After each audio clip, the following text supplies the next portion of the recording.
Arise, Queens. This is the All Queens Army, where women are provided with the tools you need to overcome your fears, face your flaws, and experience breakthroughs as you develop self-esteem so strong you emanate royalty. Now, for your host and commander of the All Queens Army, Breizy Time. Welcome to the All Queens Army podcast. This is your girl and your host, Breizy Time. I am here with another episode today to talk about some real queen shit, y'all. Okay, I have my good girlfriend who I've known since middle school and high school, so we go way back. Shanae is here today, and we are going to spill some tea on something very important to the African American women's community. So, welcome, Shanae. Thank you. I'm so excited that you decided to come to the show, and also even more excited that you were open to even talking about this topic. Well, it's this topic. It's kind of taboo in our community. So unless we talk about it, we won't get any healing or any help. So I agree. Well, we don't want to keep y'all in suspense too long here. So here's our topic for today. We're going to be talking about challenges. So coping with and managing ongoing mental health challenges. So we've all probably heard recently about different people struggling with mental health, right? Even so far as people committing suicide because of their struggles with mental health. So it's just something that we really need to talk about. So we wanted to tackle that. And again, we want to thank Shanae for being open enough. Listen, y'all, it's not easy to talk about some of the things that make us feel vulnerable, make us feel different. So we just have to embrace each other, love each other, and talk about these things so we can help one another, because that's how the queens are going to rise in the queendom, honey. We got to be helping each other now, honey. So I want to jump right in. Shanae, I think my first question is, what made you decide to even start talking about some of the struggles and how you cope with mental health? when I started realizing that I needed help and the pain that I was feeling, and then not just what I was feeling, but how it started to impact my life, my relationships,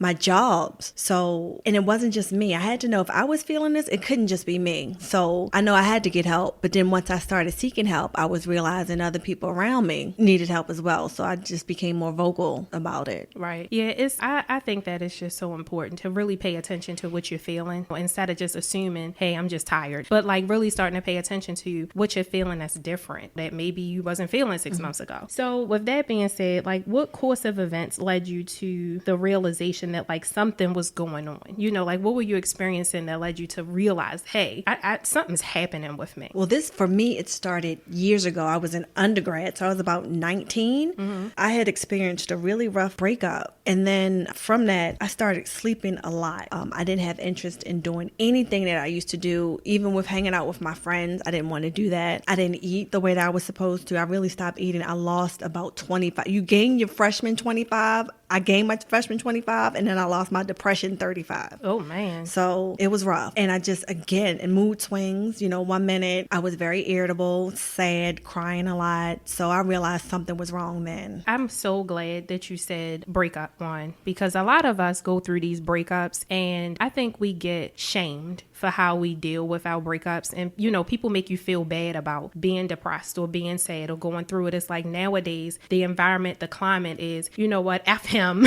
move on, who cares? But really and truthfully, like that is a period of time that we really should be healing and also paying attention to what we're going through and how we're feeling. So the first thing that people tend to say is get over it. You'll be fine. And it's not that simple always. Right. So yeah, it's like move on, who cares? You know, relationships end every day, B. I hear it all the time. Like, you know, relationships end every day. And it's like, yeah, but it's like a death. You know, it's like dealing with a death. But yeah, so what about that sleeping a lot? Because there have been times in my life where I feel exhausted, uncharacteristically exhausted. Is that something I should pay attention to as a sign, or is there anything that goes along with that could indicate more is going on? I know it for different people, it kind of shows itself differently. But for me, I know the feeling it's a difference between being exhausted and the depression sleep. You just don't want to get up. You know you have to. You may know there's things you have to do. Like, for example, I started seeking help, and I know I had an appointment to see a counselor, but I couldn't get out of bed to do it. It was a time I needed to go to the cafeteria because I know they closed at a certain time. I couldn't do it. Didn't want to. Just no desire to get up. When you're exhausted, you're just tired and you just feel a little, maybe overwhelmed, but just tired from working. But just depression, sadness, you just don't want to do anything, and you have no reason, no physical reason to just not want to get up and do things. So it's not like I'm sleepy tired. It's like I don't want to face the world tired. It's that I don't want to face the world tired. Okay. It's like a hiding. I don't want anyone to see me. Let me just stay here. That's what I consider my comfort zone, and that was my shell. What are the symptoms? I know you talked about sleeping a lot, mood swings. Like, can you share with us a little bit more about mood swings? When I say, for me, the mood swings would be, if I could get up, and I'll just use that time period as an example. If I finally did get up to do something, let's say if I did have to go to class, I could still function, as a student. However, I'd be fine. I'd go to class, but then when it's time to go back to my room, or even that the pattern I had before the breakup or something that exposed me to it, I would get very irritable. If I would see someone, hey, Shanae, I'm fine. Like, you just don't want to be bothered. So it's on and off, and it's highs and lows. Right. Like, one minute you could be fine, and then the next minute, cranky and just irritable and snapping. Yeah. So, yeah. But what about women, especially our women? Look, us as girls. Yes. What about just us who just had that kind of attitude? Like we just snap, or we just get irritated, or we just irritable. And the reason I'm asking you these questions is because I don't want people to think that just because they feel a certain thing, you know what I mean, that means mental health. Because it doesn't. It's not like we talked about the whole being exhausted. Well, it's a difference in just feeling tired and just not wanting to face the world, not getting out of bed. So is there a difference maybe in a mood swing versus just your attitude? You know what I mean? Like, especially as Black girls, sometimes we have a little, got a little twang to our attitude. So is there a difference in the two? I would say there's a level of consistency. For instance, some people are consistent with their quote unquote bad attitude, meaning like, not to ask so-and-so to do something because she's going to have this type of response, or again, going to have a negative response to it. Right. But it's a level of, how could I say, it just comes out of nowhere. Let me just use that for an example. Okay. For if you're not usually moody or upset or have a bad attitude, and just all of a sudden that just starts happening, it's a reason for that. You just don't have a bad attitude for no reason. And sometimes I question the people that just naturally have a bad attitude. It's a reason for that as well. So we can't just say they don't have something wrong right there too. So let's be clear. We might need to talk about that. That may be another episode, because that's a good point. That's something deep rooted. That's right. Like, why are we so nasty sometimes? And not all of us. And it's not just about Black women, because I know we have that stigma that we just have bad attitudes. But there are some, and I know we can all admit this, some of our sisters got some attitudes. It's like they carrying some baggage. So that kind of exactly what you're saying, right? Yes, of course. I think it's something behind all of that. We can't just say for no reason. It's something behind. It's a reason for everything. Right. So that's a good point. I'm glad you said that. I'm gonna revisit that in another episode. Like, Black girls with an attitude. Right. Where does it stem? What's going on with us, y'all? Because again, this is the kind of stuff we need to start addressing and talking about. The reason that I even wanted to do this podcast is because I feel like when I look on social media, when I'm on the internet, just even being around out and about in the community, I feel like there's so much of us showing how to deal with things in a negative way, coming at each other negatively, arguing, fighting, beefing. But are we really setting the tone for the next generation? Because not too long ago, we was the young ones. Now we just at the top of the heap of, being the role model for the next set of young women coming up. So can we show them a different way of coping other than arguing and fighting and what they're seeing on Love and Hip Hop and all this craziness? Like, can we show them that this is something that happens to women and it's normal and it's okay and you can get help for it? You know what I mean? Yeah. Instead of us lashing out, talking crazy and not having any patience with each other. I just think that that's why I wanted to do this, and that's why I wanted to talk about these things. So back on topic. Here's this I think is my biggest question. How long did it take you to get help? You mentioned that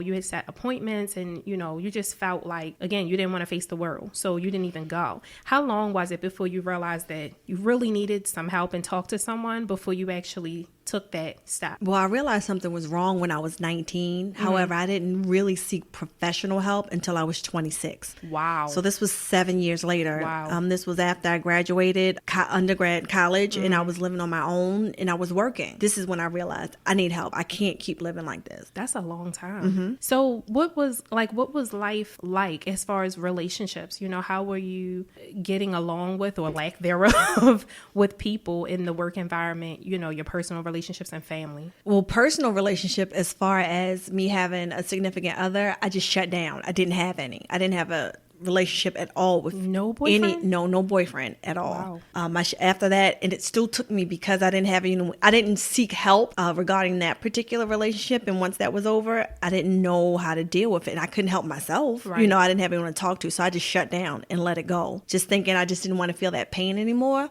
So I let it go. Wow. With my family, they understood that I didn't feel well. And I was sad, but they didn't know how to help me either. Right. And they didn't even know what direction to point me in. They just knew that I was sad. That's the best way to put it. I was just sad. Wow. But I just redirected that sadness into schoolwork and then into my career over time. And in my professional relationships, again, I knew that my personal relationships, I didn't think I was successful in those. So I had to put everything into my professional relationships, into my career. So I did very well as far as my career was concerned. But as far as relationships, dating, no, that was null and void, didn't exist at all. So, I mean, was it like guys were trying to talk to you? I mean, listen, y'all can't see Shanae. I'm going to share some pictures of her. She is so beautiful. So I know it wasn't a situation where guys weren't trying. Did you feel just like you had no interest in them, or maybe you tried a date or two and it just was like, yeah, not for me? Like, what was that like? I really didn't have an interest. If I did even just, entertain a guy, in which I didn't even think I did that, it would be someone that I knew from high school,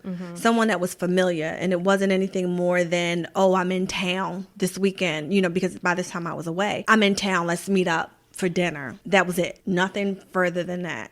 Wow. Let's just meet and catch up. Nothing more than that. It was just a familiar face for me that I knew that was safe, and that was it. Would you say that if a person who's going through that, and I'm only asking this again because I had a period in my life like that for years where I did not date and I didn't have sex at all. And it was because I was actually dealing with something else from a health perspective. But I was embarrassed. I was embarrassed to talk to people about it, and that's what prevented me from dating. It's not like I didn't have an interest. Does any of that feel like something that you were feeling? Was it, I don't want to talk about what I'm going through, or was it just like I could care less about dudes right now? I shut down again, so I could care less. I didn't want Gotcha. it. I just made myself very numb to it. Okay. To the point like I continuously told myself, I don't care. I don't want to be involved. I don't care. So I made it, that's just how I felt. I made it a reality for me. Wow. Yeah. I hear women say that a lot. I don't want a relationship. I don't want to get married. And sometimes I question if that's a defense mechanism. Are we just saying that because we're not finding anyone, or it's hard, or nothing has worked out yet? Or have we really decided that we don't want anyone? It sounds like you're saying you just really made a decision. I made the decision at that time, but realistically, and I can't speak for everyone, but looking back, who wouldn't want companionship or to be with some, and I mean in a good way, not someone, again, that's going to put them through, how we would say the typical, a bad guy, or, I mean, a genuinely good person that you're compatible with and that you're supposed, who wouldn't want that? Right. And especially during a time when you are experiencing lows and being sad you would want someone with you through those times. So looking back, I wish I'd have processed it differently, but again, that's something I couldn't have done on my own or come to that realization on my own. Right. The way I was thinking at that time. No. Yeah, because at that time you weren't getting help yet. You were still in the process. So help us, talk to us about that. What was that process like? What was the day that you decided you was getting up, you was leaving the bed, and you were actually going to get counseling or some sort of therapy? What was that like? Well, again, at work, I just worked. I constantly worked. Right. I was doing about 12 hours a day, and that was my life. That was it. I'm in New York City, and all I did was work. So my coworkers started seeing that I lost weight. I lost a lot of weight, and I was already thin, but I was like a size 4, but I went down to a 0. And then I'm working, and I mean, some people would love to be that, but that's not healthy. And I would work, and then on the weekends, I would just stay home and I would sit in the dark. If I did anything, I would be in the dark with my television on. I didn't open the blinds or anything. So at a certain point, I realized I need to talk to someone. So I started seeking therapy. therapy. And then after a point, talking to someone, they said, well, did you ever try medication for depression? So I never thought about medication. I just think, and again, in our community, if you're on medication, you're automatically given a label that you're crazy. Even talking to my family about it, I didn't want to. I'm just at the point, like, I'm tired of hurting. Whatever I can do to fix this, that's what I'm going to do. So I was referred to a psychiatrist, and first day he prescribed me medication. Wow. First day. And again, I'm not thinking, let me research this. Let me, let me see what are the side effects. You just wanted it to be over. I just wanted it to be fixed. Yeah. And I'm thinking this magical pill is going to fix these years of just pain that I've been feeling in isolation. So I was taking the medication, and for one, I was prescribed medication, and I can tell you the diagnosis was bipolar disorder. Now, looking back, it takes years to diagnose someone with bipolar disorder. And when I say years, meaning you need observation. You can't see someone on the first day and give them medication for bipolar disorder. Right. So strike one, Yeah. Well, that's strike two, because you've only seen me once and then you're prescribing me medication. So as a result, let me, just kind of fast forward. I was taking this medication and I had an adverse reaction to it, which made me sick, and I was hospitalized for almost a month based off of this medication. Sheesh. Yeah. So, and as a result of being hospitalized, again, I still had this tag on me of bipolar disorder. They're still saying, and again, no one else has observed me. I haven't gone through any other evaluations. It's just because of this one doctor that gave me that evaluation. So as a result of being in the hospital for that long, when I left the hospital, I was on 8 medications. Oh my gosh, that is a lot. Just for one, like, mental illness, which they diagnosed as bipolar? Yeah. 8? Yeah, for one. But they didn't think maybe she was prescribed the wrong medication. And keep in mind, I was underweight. I was about 110 pounds at 26 years old, 5'6". That's not normal. Right. Yeah, that's so very small. They didn't take any of those factors into consideration. So from the age of 26 to the age of 37, I was taking 8 medications. Wow.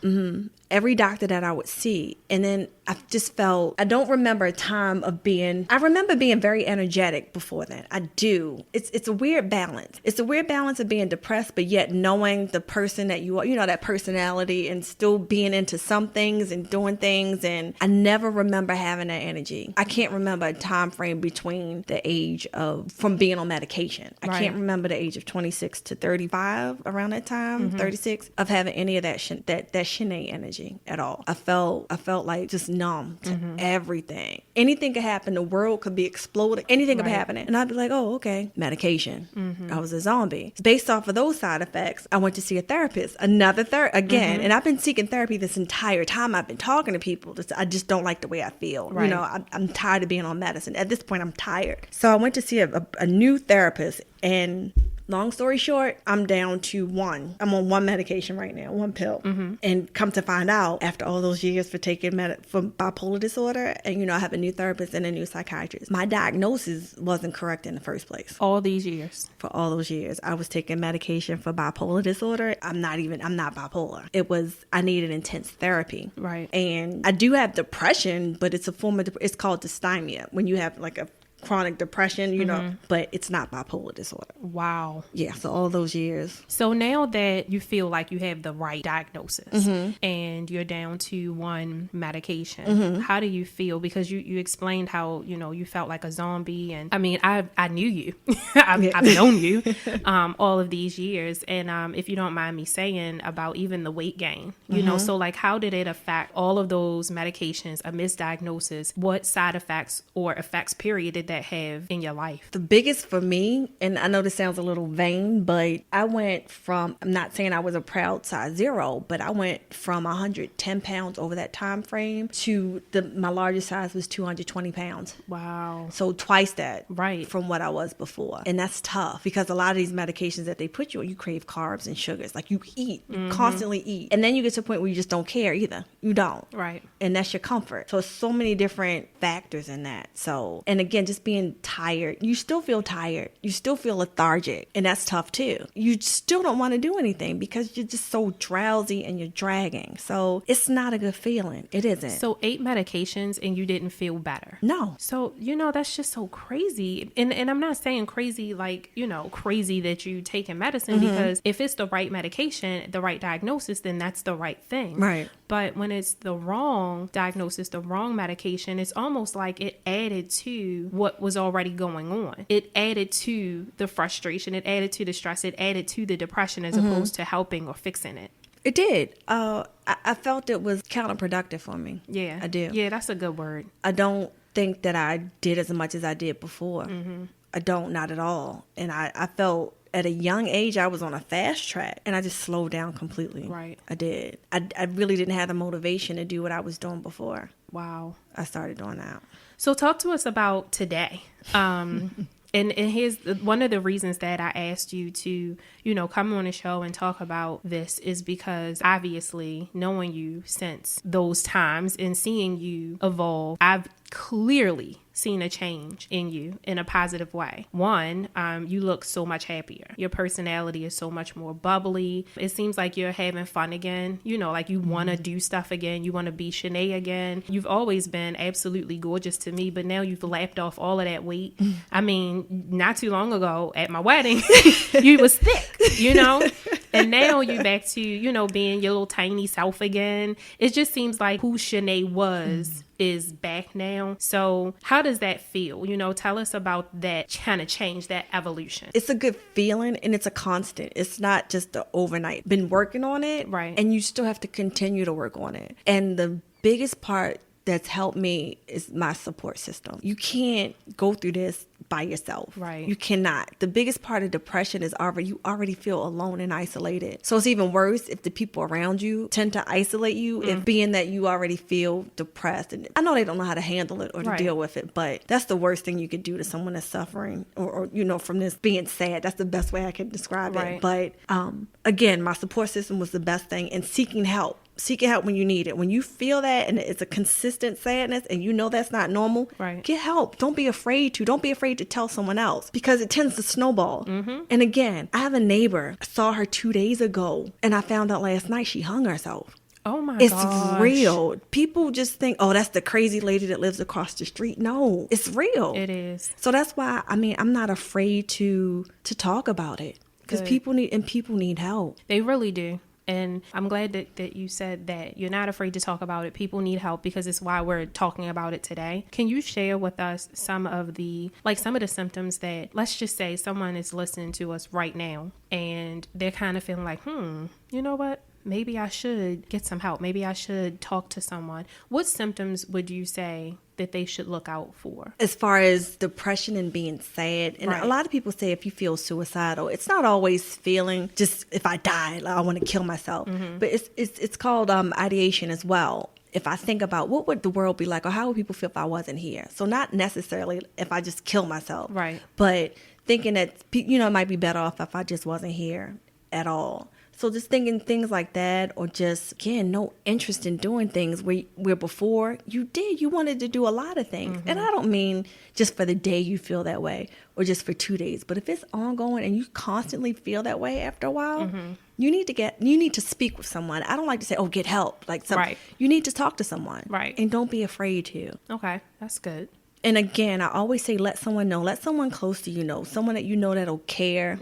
And help you with it, because just because you seek help, this person that's close to you can kind of monitor your behaviors and notice what's going on with you better than you could. So, and that's how my husband plays a big factor in it for me, because he knows and he can tell my behaviors, and after a while, she's slipping up or she's getting into this zone again or this area. So just let someone know. Yeah, I think that's a big one too. It's just the whole communication thing. I know can be hard for some people. I have some friends, even some family members who are the spouse of someone who has just challenges with mental health, and just the outside looking in and hearing how they try to cope with it, how they try to work through it with their partners. They seem to go through almost just as much as the person who's going through it, you know? Now, I can't relate to that and I can't speak to it, but I just know that is a thing because I talk to people personally about that. What advice could you give? Like, let's just say someone's listening and they're like, oh yeah, my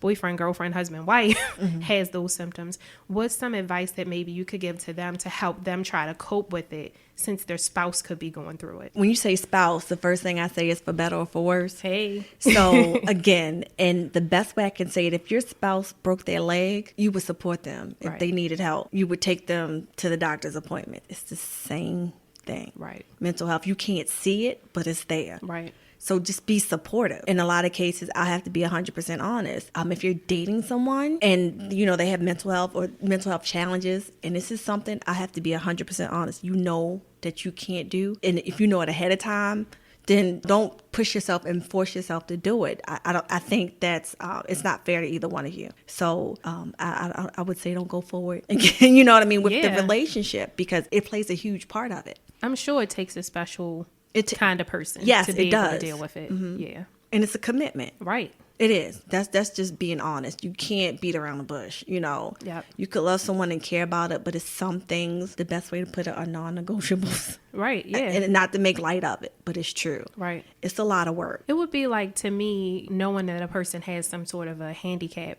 And I don't mean that in a way like mental health is a handicap, but it is something that you have to deal with, tolerate, learn, and understand what the person is capable of and not capable of in certain time frames, right? So to me, I think I would maybe try to look at it like that and say, hey, if my person had to do X, Y, Z, could I support that? Would I be able to do that? And then the funny thing too is, it's a lot of things like that in relationships. You could look at how many children a person has is one of those deal breakers, or if they want kids, or if the person is a certain religion, or different things like that can be deal breakers. So maybe we should start looking at mental health is one of those types of things. Is that fair to say? That's very fair to say. Okay. And again, if you have to be committed to helping and be supportive with your spouse or your partner, and you have to be in it just as much, because it's highs and lows. Yeah. It is. And they're going to go through their ups and downs. And if you're there, you're going to go through it with them. Right. And you can't just throw your hands up. Right. Because you're in it and you know you knew what it was going in.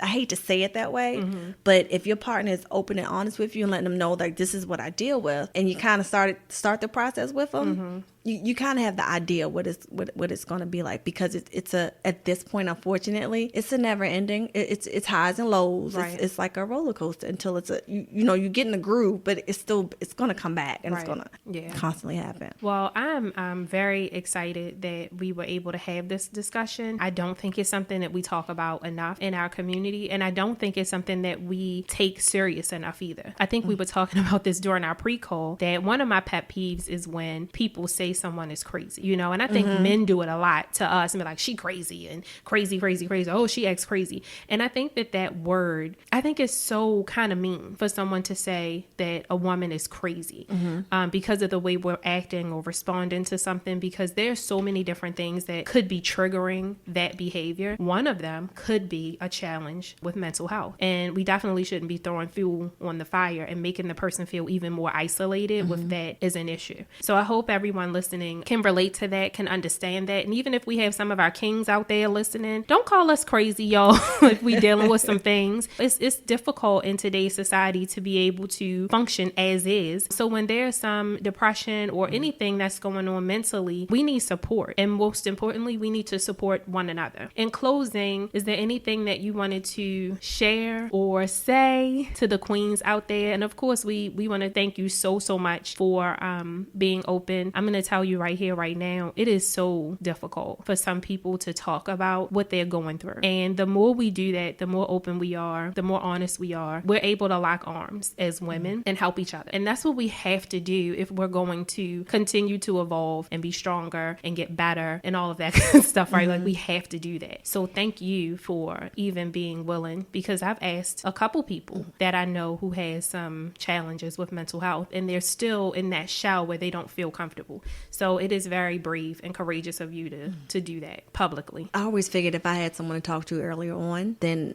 I would have approached it differently and a lot sooner. Yep. So if I could help one person, then I feel like I've done something. That's awesome. So, well, thank you, Boo. Oh, thank you. I'm excited for you to come. And I am going to, one of the things that Shanae and I talked about is we want to be able to have some resources for any of our queens out there who are struggling with mental health or find it as a challenge and trying to find ways to cope. Or even if you think, after listening to some of the symptoms that Shanae shared with us today, if you think that, hey, maybe I may have something going on, we want to share some resources with you guys. If you go to the website and look for this episode, we will have some resources that you can click on so that you can get help. Because again, the whole point is for us to help one another, to raise awareness of some of the things that we go through, and also to let us know that it is not normal. This is something that is normal and it's okay. And no one should be embarrassed or intimidated to talk about anything that we're going through. If we can't talk to each other, support each other, provide each other with resources, then who the hell do we have? So with that being said, ladies, thank you again, Shanae, for coming to the Queen's Army today. We are super excited that you came. We're gonna let her finish drinking her bougie water in her bougie glass. Thank you. I had to do that. Look, I'm really the bougie one, right? But I had to get her some bougie water in a bougie glass.